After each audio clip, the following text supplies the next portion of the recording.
How's it going, Yankee fans? Welcome back to Fireside Yankees with your boys, Alex and Ryan. Wow, trouble in paradise. Dylan Lawson getting fired. Didn't see that coming, but apparently the Yankees did. According to John Heyman of the New York Post, that they have been looking to fire and replace Dylan Lawson since winter. Months, guys. We're talking about, I don't know, how long is winter? January, December, November? A lot of months since then, and they still stuck with Dylan Lawson. And why? What's going on here? Well, there's a reason for that, and mainly because Sean Casey's girlfriend was going through chemotherapy. He didn't want to leave her alone, so really happy to say that she is doing well and she is cancer-free now. And they've been thinking about moving on from Dylan for a long time. Why is that? We're going to speculate, throw out some theories. You guys can obviously offer yours in the YouTube comments below. Definitely a crazy situation unfolding here and all the knowledge we're starting to learn. But Ryan, before we dive into it and kind of what is going on at the current moment, how you do today, my friend? Yeah, I'm doing great. I feel like the Yankees are kind of in a weird spot. As you mentioned, you're a team that wanted to move on from their hitting coach for a while. You finally make the switch. It comes out that, as you mentioned, they were waiting on Sean Casey to be available. He finally was. I think the Yankees have a lot of things they want to change as an organization, but I don't think Sean Casey's going to be the organizational shift type of guy. I think he's more so just there as more of a communicator, trying to, reason with the players and try to, I guess the best way to put it is relate to the players, right? You oftentimes hear players talk about pressing or trying to do too much. Their swing decisions kind of reflect this idea that they're trying to do too much to the plate. They're all trying to be, what Aaron Judge was for this team. And, as we've learned through the course of not having Aaron Judge is not someone you can just mimic or replace or try to be. And the Yankees have been a weirdly not patient team. They don't walk a lot. They don't work a lot of long counts. They have a pretty high chase rate. They're the 12th highest. They have the 12th lowest chase rate in the league, which, I know it doesn't seem like crazy, but for a team that's prided itself on OBP, this is a little bit weird. This is a weird departure for them. In terms of OBP, like last year, they led the league in walks, and now this year in OBP, they're 25th in a walk rate. They're bottom like 15 in the league. That doesn't seem very Yankee-like, right? Like even Tampa Bay, who they chase a good bit, they have a 331 OBP, and they walk at a decent clip. I think part of this as well, the low OBP has to do with the low average. The Yankees do not hit for a high average at all. They hit 231. I think that's something they like to get up. You want to get more hits so you can get on base more. You want to get on base more so you can have more runners on when you do hit home runs. And if you do that, then you will go out and score a lot more runs. I think it's going to have to come down to swing decisions, controlling the strike zone a lot better. But I think Sean Casey is just a better messenger, I guess, for that than anything else. I don't think they're making much of an organizational shift here. I think it's more so just a communicator type situation. He's a former player, so maybe he'll understand a little bit better what's going on with these guys. Yeah, absolutely. I mean, look, the truth is Sean Casey is going to bring a different, not a philosophical approach, more so in terms of changing what the Yankees have been teaching and preaching for years now. Like, you're not going to make that type of change overnight. This is analytics and a strategy that's been built into the system over the course of 4 years. Sean Casey isn't going to come in and change that entirely. What he can do, the things that Sean Casey can do, is help to get each player to understand what their plan is in each individual at bat, each individual pitch, to refocus them, reinvigorate them, and give them that confidence that they seemingly lacked. Like, you watch some of these guys, they're swinging aimlessly. DJ LeMahieu is not himself. Stanton, not himself at times, most of the time these days. A lot of these batters just not carrying their weight. And ultimately, Aaron Judge has his own personal hitting coach, and obviously he's been working with him diligently, and a lot of good rewards and a lot of good results from that. And I don't know what other guys, who other guys are working with, but at the end of the day, Sean Casey he can change their mental approach, not necessarily what they're trying to do, but how they approach doing it. The process, what they do going into the batter's box.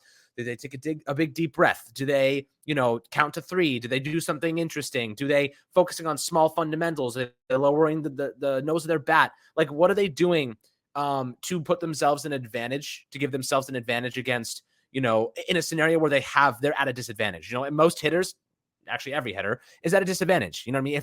If they're succeeding at a below 50% rate, that means they're at a disadvantage. And ultimately, the Yankees are hitting well below 50%. They're hitting more like 20%, 200. So, you're looking at what Sean Casey can do. He's a guy that got on base a lot throughout his MLB career. He has a really good batting average.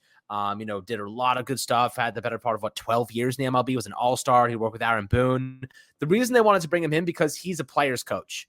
You know what I mean? Like, this Dylan Lawson wasn't that. You know, he never played in the MLB. He could not relate with them in a way that would make them feel like, okay, like this guy knows what he's talking about all the time.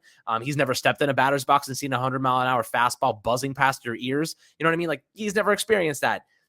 We know that Sean Casey has. So, you know, while this may not be the signing or the acquisition that changes everything, what we can say is that he will bring a different mentality. He will bring a different process. The strategy toward every individual pitch may be slightly different, but the philosophy of hitting strikes hard, hitting homers, slugging, that's a league-wide trend, but also timely hitting. The Yankees have been ridiculously bad with runners in scoring position this year.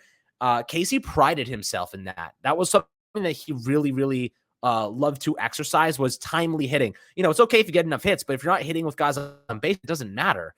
So I feel as though that's a different strategy that we may see in terms of timely hitting, the approach they take, the process, the importance of every single pitch, not just flinging their bat aimlessly, trying to make contact and hard contact, but meaningful contact. So, you know, Ryan, when you're thinking about what Sean Casey can actually do for this team, it can't be a lot because he'll only have 2 days before an actual game comes around. But, you know, where do you think he can actually make an impact here? I guess just allowing guys to kind of ease into their strengths a little bit. You know, I think there's going to be, you know, not dramatic changes, you know, but I think you'll see some, you know, important changes, some changes that you would have liked the Yankees to have made. You know, ultimately, I think one of the big things here that the Yankees have struggled with is, you know, having guys optimized to what they do well. It doesn't feel natural that Anthony Volpe came up as a very patient hitter and is now struggling with strikeouts and walks. Like, I expected some whiff issues, but I didn't expect him to be struggling with too high of a chase rate. That doesn't feel very Anthony Volpe like. That doesn't feel very, you know, that doesn't feel very, I guess the word for it is, it doesn't feel very natural. It doesn't feel like a natural shift in improvement, right? It doesn't feel like that's something he worked on. Like, oh, you know what? I'm going to go into this season and, you know, I'm going to try to swing a lot more.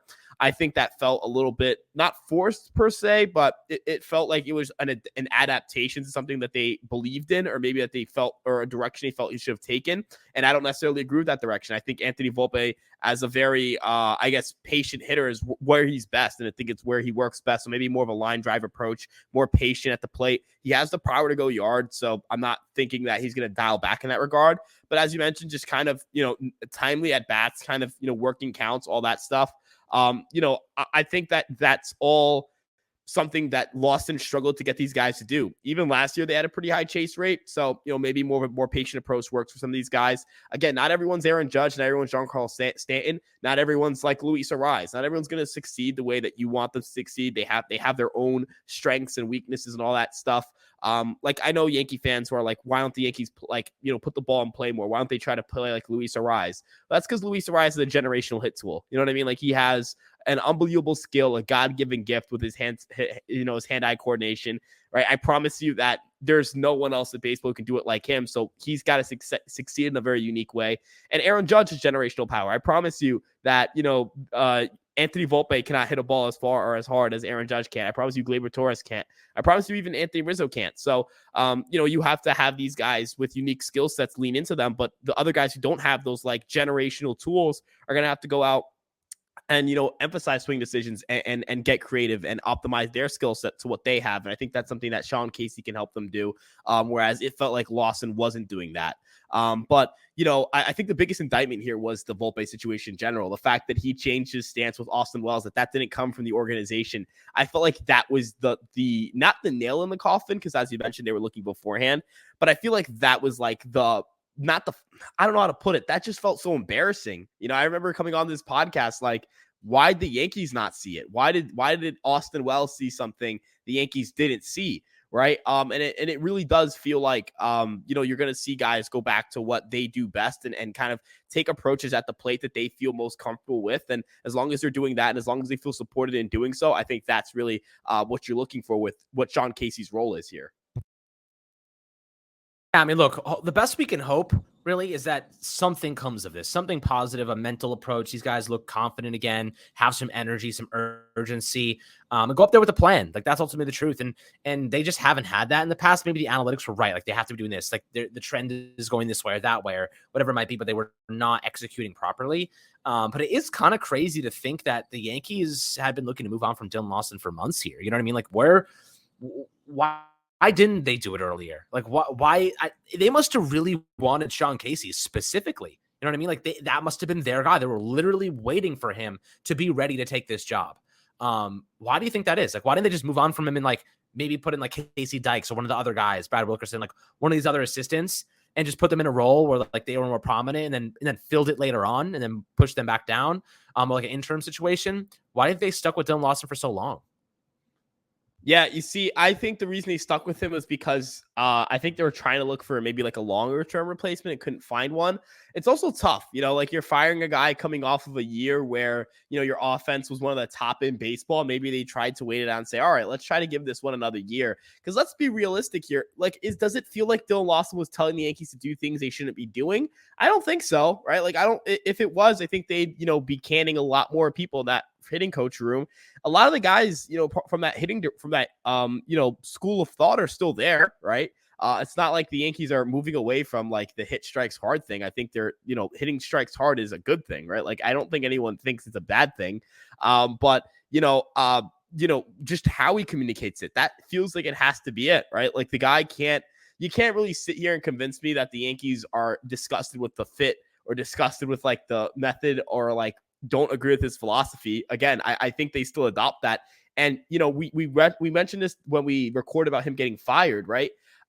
He was part of the minor league development. And even in that, like, even some reports, it's like, oh yeah, the minor league guys, nothing's going to affect them. Like they're going to have the same approach at the plate. They're not going to try to change anything there. This does just feel like hey, the Yankees have an idea of what they want their hitters to do. They're sound in that idea. They're confident in that process, but they wanted to hire a guy who can better communicate that. And now, but maybe in the offseason, they go for more of a long-term solution. I don't know if Sean Casey's the long-term fit there. But it felt like it was something, it feels like it's something that has more to do with how Lawson clicks with some of the guys, not as much, oh, Lawson's an idiot or whatever it may be, if you get what I'm saying here.